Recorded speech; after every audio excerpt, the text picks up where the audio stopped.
Halo Sobat Investor, kali ini saya akan berbagi pengalaman ketika pada suatu kesempatan saya dapat ngobrol bareng sama salah satu investor di pasar modal dengan akun kelolaan yang lumayan besar menurut saya. Cuma dia tidak membuat kantor ya. Nah, yang menarik adalah ketika itu kita berbincang-bincang bersama salah satu pengusaha yang memiliki rencana dalam 10 tahun ke depan akan listingkan perusahaannya di Bursa Efek Indonesia, akan IPO ya.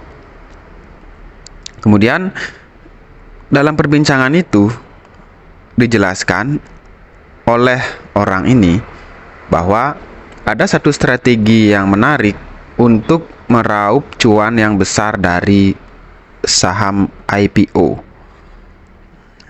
Ada banyak cara, tapi dia menjelaskan 2 cara saja.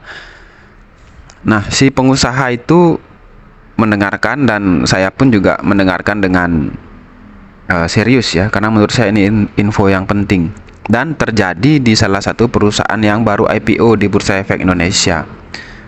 Terjadi di perusahaan yang baru IPO 1 tahun belakangan ini.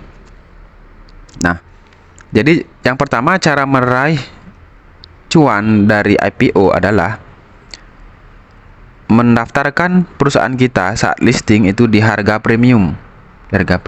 Nah, itu semua sudah tahu ya, makanya kawan-kawan investor retail yang suka membeli saham IPO, Anda sebenarnya sedang membeli saham yang over value ya, di atas nilai intrinsiknya ya.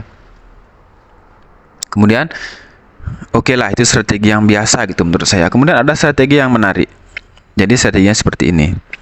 Setelah IPO, mereka si emiten akan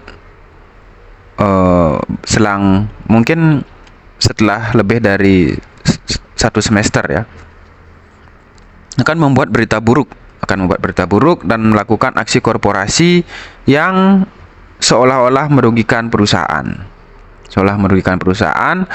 sehingga performa perusahaan pun menurun. Nah, tentunya investor retail, para trader dan investor besar pun pasti akan pergi dari saham itu. Dalam artian akan menjual sahamnya. Nah, harganya jatuh, turun drastis. Terus berita-berita buruk itu dibuat, tapi ini strateginya. Tapi si emiten juga sudah membuat langkah antisipasi terhadap menurunnya kinerjanya itu.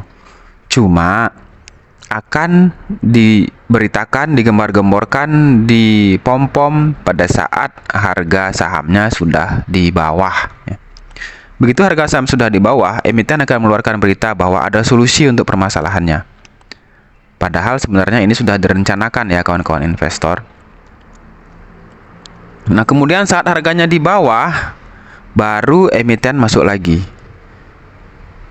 Baru si pemilik juga masuk ya, emitennya masuk, si pemilik secara pribadi pun juga masuk.